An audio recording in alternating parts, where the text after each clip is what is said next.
Hey, this is Matt. Once again, we're about to another video. And this is a paid request for Sean. Thank you so much for that. For those interested in requesting any type of videos, topic reaction, commentary, movie review, re-review, video game playthrough, whatever the case may be. PayPal is usually the best bet. I do have a Patreon and a CashApp for those interested. People have asked about those. If you do send by PayPal, just make sure to do the family and friends option, otherwise PayPal does take a cut of it. And I'll get to it as soon as I can, and for those who send them, really appreciate it. Thank you so much for that. And this is for girls that just want to have fun, a 1985 film that, to be honest, I don't think I ever heard of this film before. I've heard of the song, of course, Cyndi Lauper, which I believe what happened was Cyndi Lauper sold the rights to the song enough to, if people want to make a movie, feel free. At least I think that's what happened. Or they just, hey, let me buy the rights to this to use, because it's used heavily in this movie. Now, the movie itself, I think when Sean sent in the request, he mentioned how he was not a fan of the film. I can see why, but it didn't bother me. It was okay. It's not a great movie, but I thought it had that 80s charm that, yes, a lot of these films did it better. Weird Science and The Breakfast Club and Ferris Bueller's Day Off, a lot of these type of movies. But it still has enough of that 80s charm, whether good or bad, that it was still kind of this infectious energy to it that, I will admit, it didn't bother me at the end of the day. It's not a film I would buy. It's not a film I would own. It's not a film I would probably watch again. But as a one-time watch, it brought a little bit of a smile to my face, I will admit. Maybe in this weird case of 80s nostalgia, like it's a very 80s movie. And it's written by Alan Metter, who did, yes, Police Academy 7, Mission to Moscow, which is a god-awful movie. Holy shit. But he also did Back to School with Rodney Dangerfield, which is a fun film. He did Moving, which I enjoy, with Richard Pryor. And Chuck Russell produced this, so I guess this was before Number on Elm Street, The Dream Warriors, because that was 87, Elm Street 3. Definitely before the Blob remake. So he produced this. And the stars are Sarah Jessica Parker, which I don't know much about Sex and the City. I know it was a very popular show, but didn't watch much of it. She's the star, as well as Helen Hunt, a very young Helen Hunt, which I like Helen Hunt. I've always liked her as an actress. You don't really see her much anymore. I think she did this independent psychological horror film in 2019. She might have done like one or two other films, but like I said, you don't really see her much anymore, which is too bad. Because I always liked her as an actress. I always thought she was a strong actress. Loved her in Twister, As Good as It Gets. Yeah, it was nice to see her in here. Part of me wishes her character was the lead, because I found her the most interesting character. I wish we could have seen more of her. Jonathan Silverman is in it, well before Weekend of Bernie's. He's playing a character that seems like if this was John Hughes, it would have been played by Anthony Michael Hall. So that was kind of interesting to see. The lead guy, I forgot his name. Is it Lee something? I forgot his name. He was there. And it does have a lot of the tropes. I mean, the story is you have Sarah Jessica Parker, who's this army brat, whose dad, played by Ed Lauter, the cop who helps Charles Bronson in Death Wish 3. And she's moved from place to place. Her dad is retired. She goes to this new school. It's hard for her to fit in, but she finds that one friend, in this case Helen Hunt. They have something in common, which is this dance TV, which honestly, I'm looking at the show they're watching. I think it's an awful looking show because the way people dance, they're either playing patty cake or there's one where it's like they're wearing football stuff but no helmets. So it's like a dance sequence with like elbow pads, shoulder pads, but no helmets. Like, hut. I'm like, what the hell kind of show? Who would watch this shit? And like there's a bit early on where everyone's together in the middle, but everybody around is like it's empty. So it felt like a cheap ass show. I'm like, why is this show popular? But maybe that's just me. So I'm sitting there going, why would you want to be on this show? Got the production value of Joe Bob Bruce Monster Vision, but that's good because it's just Joe Bob on a chair talking about movies, which is how it should be, and that's great. This is supposed to be this exciting dance show, and I'm like, if you think that's exciting, be my guest. But they desperately want to be in it. There's auditions coming up. And you have the lead girl that I can't do it because I've been told by my daddy I can't, but then ultimately does. You have the friend Helen Hunt who's a bit more rebellious and fun and spunky. You have the rebel who rides a motorcycle, who ultimately will get with the girl and they'll be fighting, but then through the montage of dancing and auditioning and training, they fall in love with each other, and you know he's a rebel, he's got a motorcycle. So it's a lot of familiar tropes. You have the spoiled rich bitch, and of course she's our villain in the movie. You have lines like Helen Hunt going, Velcro. Next to the Walkman and Tab, it's the coolest invention of the 20th century. Okay, let me tell you something. If Velcro, Tab, and Walkmans are the best inventions of the 20th century, you shall look. But this is 1985. I mean, you would think like, it's just the time period. Because who the hell uses Velcro anymore? No one even remembers what the hell Tab is. And Walkman, I had a Walkman back in the day, but most people are like, what the hell is that? But I mean, what do you expect? It came out in 1985, so I'm getting mad at something that, it's not like it know what the hell internet, computers, all this other shit is, so it's just one of those things that just made me laugh when I heard the line.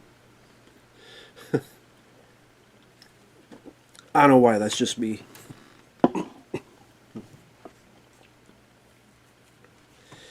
Oh, another person that's in this is Shannen Doherty, which sadly she has passed away. I know she was fighting cancer for a while, and it seemed like she was getting a bit better, but then it came back, and sadly she succumbed to it. She passed away. I remember her from the film Mallrats. But also I remember she was the first host on the show I liked called Steer Tactics.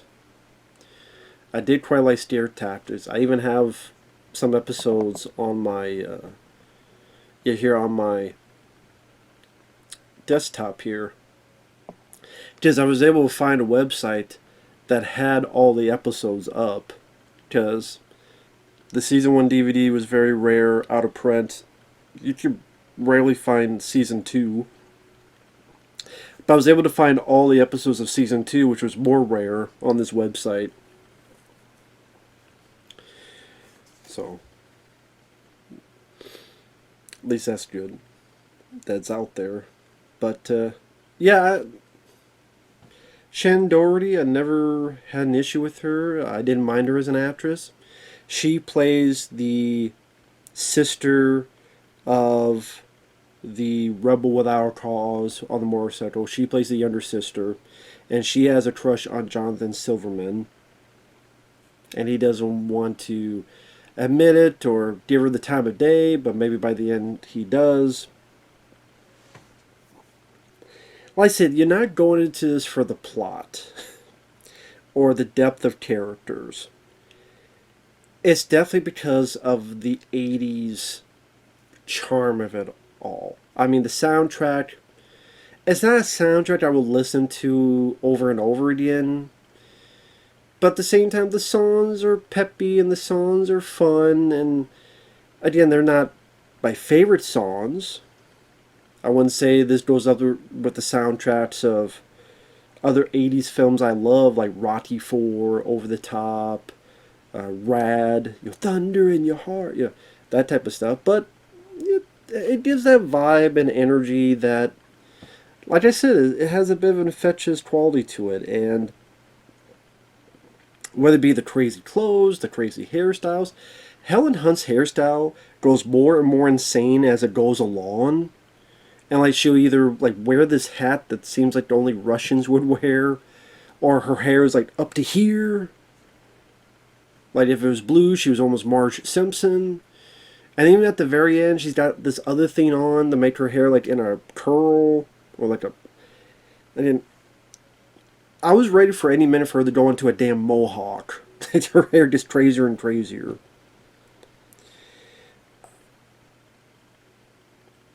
And a lot of like weird things that happen, like when Helen Hunt invites Sarah Jessica Parker to this place to watch dance TV, and there's a bit of their bonding moment. Helen Hunt's there to babysit, but they leave the baby on this fucking pizza, so the baby is sitting in the pizza and just picking at stuff, and they never get the baby out of the pizza. The line where Sarah Jessica Parker is fighting with her dad, and the dad's like, "You made me a promise. I was 7.5 years old, and my nightlife was the Muppet Show." Guys in crop tops. I mean, how many times in movies now do you see a guy in crop tops? The auditions, it has, people. I'm trying to remember when Dirty Dancing came out. I don't remember what year that came out. I could look it up real quick.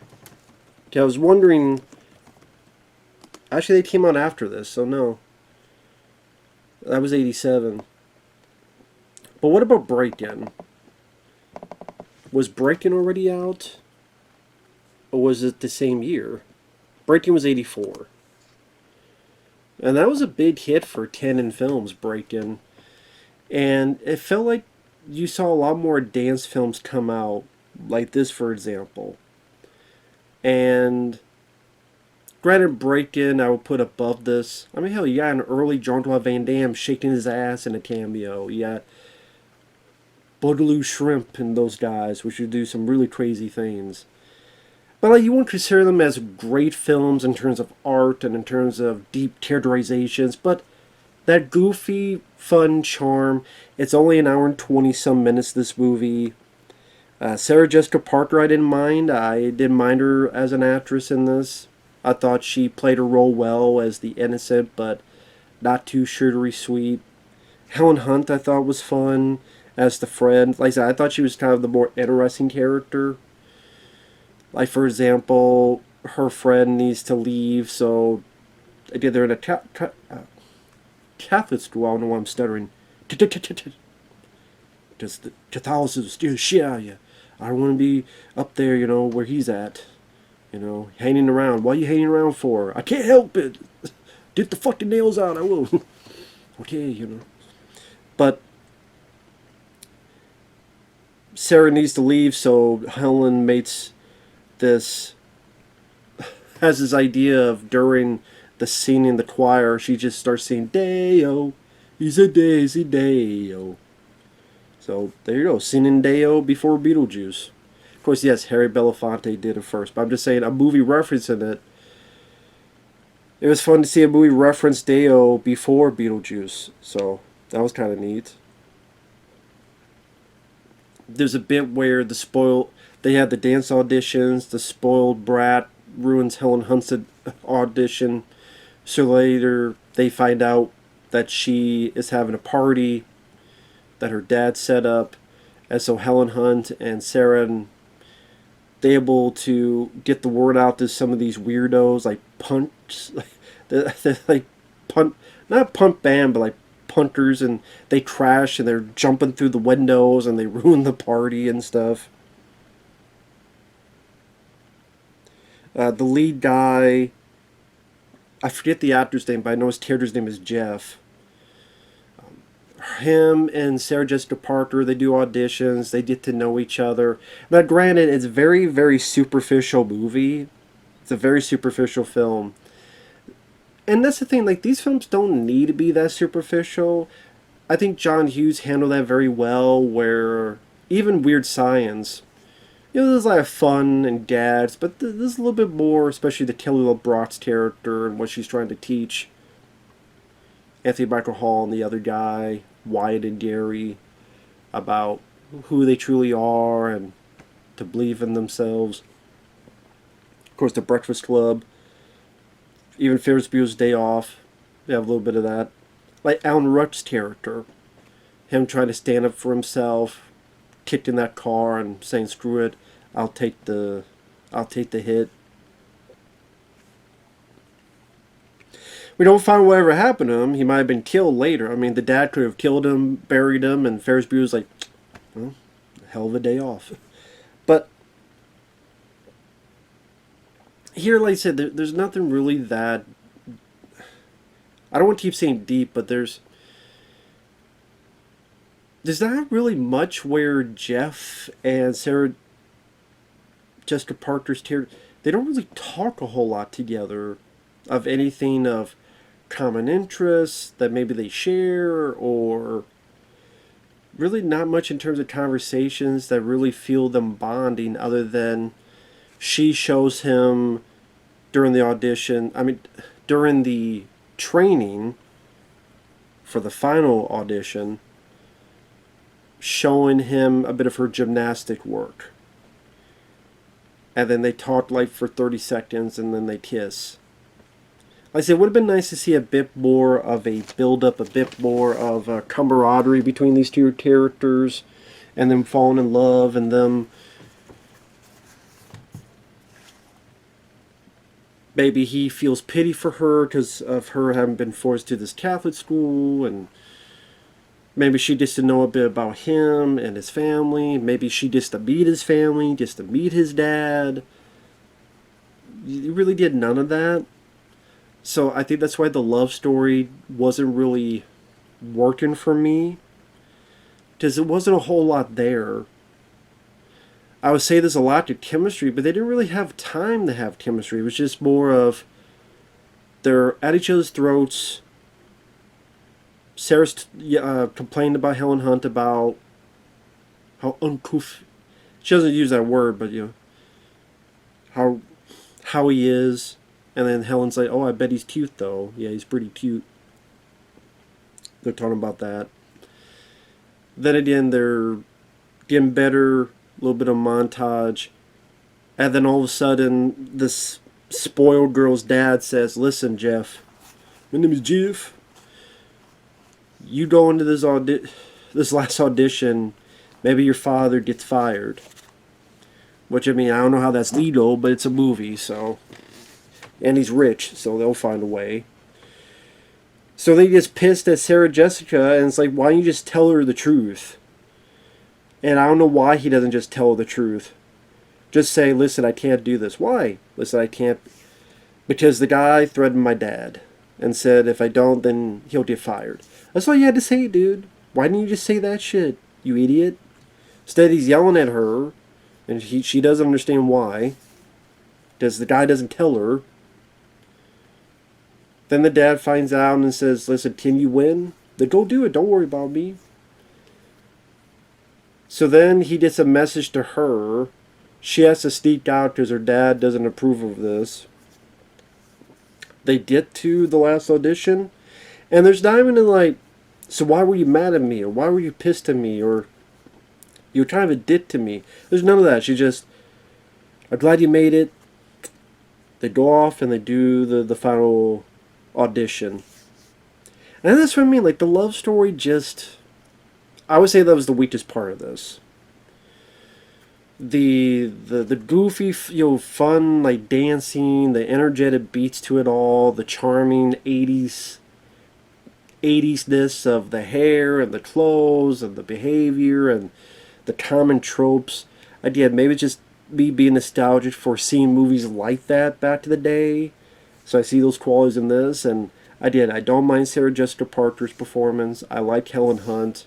In the second half, she doesn't have a whole lot to do. Kind of just staying around. She does help Sarah get out of her house. And then, like, the third act, she's kind of disappears for a bit. Which it is, focusing more on the dance show where Sarah and Jeff do their dance, and then the spoiled rich brat and her partner do their dance, and there's a tie, then they do all this dance and gymnastics and stuff. I guess it's going to depend how you feel about that kind of thing. The dancing is fun to watch. Sometimes I'm laughing, but sometimes I'm like, cool, because I can't do that stuff. Again, the songs are not songs I would listen to over and over again, but yeah, in the beat of it, it's...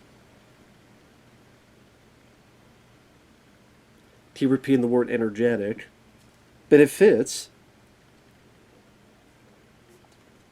You even have the trope where the dad, who's against this, he arrives and sees how his daughter is happy and she's good, and then he's supportive, and this is super spoilers. Big surprise, they win.